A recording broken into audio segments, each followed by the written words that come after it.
suis tombé sur cet article radin comme un Français en vacances en Espagne. Alors, je voulais faire une vidéo avec vous sur ce sujet. Pourquoi? Puisque effectivement, et c'est le cas dans la famille, on pense que l'Espagne est un pays du tiers-monde. On pense que l'Espagne, c'était l'Espagne d'il y a 25 ans où vous alliez au pas de la Casa acheter des cigarettes pour pas cher en pesetas avec des francs. Mais ça a complètement changé en fait. L'Espagne s'est transformée. On n'est plus du tout sur une image low cost. Et puis vous avez eu une explosion de l'Espagne après Covid. Alors moi, vous savez que j'habite en Espagne. Bon, j'ai déménagé de Marseille à Valence fin 2022. Bon, j'ai quitté Marseille, j'ai vendu tous mes actifs, j'ai remboursé mes prêts immobiliers, j'ai investi sur un broker offshore, je vis avec mon portefeuille de dividendes en Espagne et puis j'ai acheté en banlieue de Valence. J'avais fait un repérage en 2021 après Covid, donc effectivement, j'avais euh, j'avais jugé qu'on a été maltraité en France, on pouvait même plus faire nos courses dans des supermarchés, il fallait des QR codes, etc., le pass sanitaire, bon, vous savez ce qui s'est passé. Donc du coup, j'étais contre ça et puis j'avais objectif avec tout ce qu'on nous a infligé, de quitter la France. Donc avec le recul, c'était une bonne chose d'avoir quitté la France. Donc j'ai fait un repérage fin 2021 à Valencia en Espagne et effectivement à l'époque, on n'avait pas eu la vague d'inflation qu'on a eu depuis 2023, 2024, 2025, ce qui fait que il y avait encore un différentiel de prix entre la France et l'Espagne. Effectivement, le coût de la vie, de l'alimentaire, était 40% moins élevé à l'époque. Et c'est vrai que ouais, vous pouviez acheter des bidons de litres d'huile d'olive de qualité vierge extra pour 3 euros le litre, alors que maintenant vous la payez 3 fois plus cher, par exemple. Donc effectivement, en 2021, c'était intéressant. Mais là, maintenant, le différentiel, il est de moins en moins important puisque vous avez eu une explosion du prix de l'immobilier, que ça soit à la location comme à l'achat. On va le voir ensemble. Restez bien jusqu'à la fin de la vidéo. Je vais vous montrer des exemples de loyers à Valence en Espagne pour des T3 classiques si vous avez des enfants à l'achat comme à la location. Et puis aussi sur l'alimentaire, en fait, le différentiel avec la France n'est plus aussi flagrant. Peut-être forcément sur les fruits et légumes qui viennent d'Espagne, heureusement on va les payer moins cher, mais en ce qui concerne la viande par exemple ou le poisson, par exemple c'est très difficile de trouver de la viande rouge de qualité. Personnellement je vais sur la viande argentine et ça coûte 45 euros le kilo, alors que vous avez de la viande charolaise en France qui est beaucoup plus accessible. Donc pour certains produits de qualité, peut-être pour le poisson, hein, je ne sais pas combien ça vous coûte, mais peut-être que c'est moins cher pour vous d'acheter du poisson en France. Par exemple, ici, il n'y a pas de plateau de fruits de mer frais, c'est très difficile. À Marseille, c'était monnaie courante. Vous pouviez commander des plateaux de fruits de mer dans les restaurants, effectivement, alors que ici, c'est très compliqué. Ils vont vous vendre les huîtres à l'unité et vous savez combien ils vont vous vendre l'huître marraine d'Oléron, vous allez la payer 5 euros. Donc en fait, c'est des produits de luxe. Et de même, pour les fromages français, effectivement, vous allez les trouver, mais vous allez les payer très cher. Effectivement, ça sera moins cher en France. Donc du coup, on va regarder ensemble cet article. Donc Gradin comme un Français en vacances en Espagne. Donc les Français pensent qu'effectivement l'Espagne c'est le tiers-monde, mais les statistiques de l'Espagne font que en fait elle attire tous les retraités et même qui viennent s'installer à temps plein, donc qui deviennent résidents fiscaux espagnols. Les gens qui ont les moyens s'installent ici. Vous avez beaucoup d'Européens du Nord. L'Espagne se porte bien. Vous avez une croissance du PIB. Ils ont diminué leur dette depuis le Covid, même s'ils sont en déficit. Je crois qu'ils sont à 2,4% de déficit sur PIB, alors qu'en France on est à 5,8. Donc je trouve qu'il y a une bonne gestion des finances publiques de l'Espagne, et donc du coup, effectivement, c'est moins attractif qu'avant. Vous avez eu une augmentation des salaires, le SMI, le SMIC local, en 5-6 ans, il a pris plus 60%. En France, en 5-6 ans, votre SMIC, il stagne.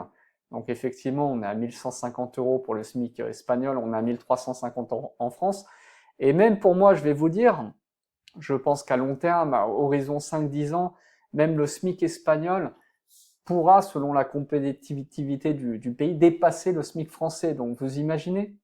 Bon, je vous parle pas de SMIC subventionné puisque vous avez les primes d'activité, etc. Et c'est ça qui plante la France aussi. Vous avez un système social qui coûte 450, 500 milliards par an. Et heureusement, il n'est pas aussi important en Espagne. Donc radin comme un Français en vacances en Espagne, donc l'image du pays low cost colle à la peau de l'Espagne, en particulier pour ses voisins français, donc certains ne sont pas les derniers des radins.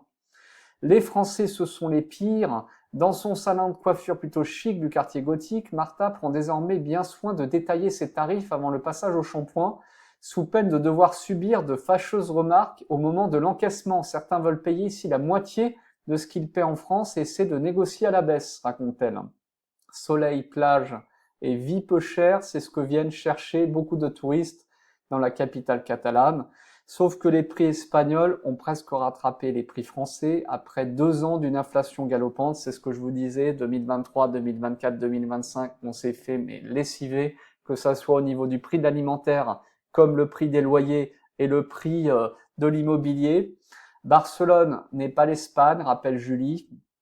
Valence aussi, j'ai envie de vous dire, 3e ville d'Espagne, Barcelone 2e, qui vient tout juste d'ouvrir son salon de beauté, non loin du Passeig de Gracia. On s'en aperçoit vite quand on s'installe ici, avec les loyers notamment, le coût de la vie est très cher par rapport au reste de l'Espagne, poursuit la trentenaire originaire d'Occitanie. Chaque fois que mes parents viennent me voir, ils sont très surpris des prix des restos et autres, il n'y a plus trop de différence avec le sud de la France. C'est vrai, c'est exact. La jeune entrepreneuse doit faire des efforts de pédagogie pour expliquer ses tarifs. Je vois parfois des clients très déçus car elles pensaient avoir des prix moins chers, 15 à 20% par rapport à la France. L'image de l'Espagne des bonnes affaires à la vie dure, à tel point que des milliers de jeunes Français font de Barcelone leur destination de vacances dans l'espoir d'un séjour à petit prix. Venez à Valence, vous aurez la sécurité, ça sera mieux que Barcelone. Avant de se confronter à la dure réalité, il faut débourser en moyenne 140 € par nuit pour une chambre d'hôtel, un record, et les appartements touristiques suivent la même tendance. Et encore, je crois qu'ils sont interdits sur Barcelone, comme sur Valence, ils sont en train de serrer la vis pour les licences touristiques. On dirait qu'ils pensaient venir en vacances au tiers-monde et sont choqués par les prix, qui a passé son été à distribuer des flyers et des boîtes de nuit des flyers de boîtes de nuit sur les plages. Ils me demandent des bons plans pour boire pas cher. Il faut effectivement s'éloigner du bord des mers et des quartiers touristiques. Bon, il faut savoir que en Espagne, globalement, vous avez 90% des bars en fait qui sont tenus par la communauté chinoise, les chinos. Et c'est là que vous pouvez faire les meilleures affaires, avoir des bières à 1,50 €, 2 €. Donc effectivement, là où j'habite, en banlieue sud de Valence, vous avez des chinos partout avec des terrasses et vous pouvez avoir des bières à 1,50 €. Donc ça coûte pas grand chose. Mais si vous allez dans les lieux clinquants et touristiques, effectivement, vous allez vous faire allumer. Tout l'été, le front de mer de Barcelone se transforme en camping improvisé avec des tentes plantées près des digues pour les moins discrets. Amine, un Français de 26 ans, a ainsi passé toute une semaine à dormir dans une tente igloo sur le sable barcelonais. Nous n'avons pas pu nous loger ailleurs. Les endroits pas chers sont tous pleins. C'est-il justifié? Une logique hasardeuse. Donc effectivement, tout coûte de plus en plus cher. Alors sur Valence, si on regarde par exemple à l'achat, bah tiens, on se dit tiens, Valence c'est magnifique et tout, j'aimerais bien acheter, mais c'est ce qu'on a fait en 2021. On a vendu notre appartement sur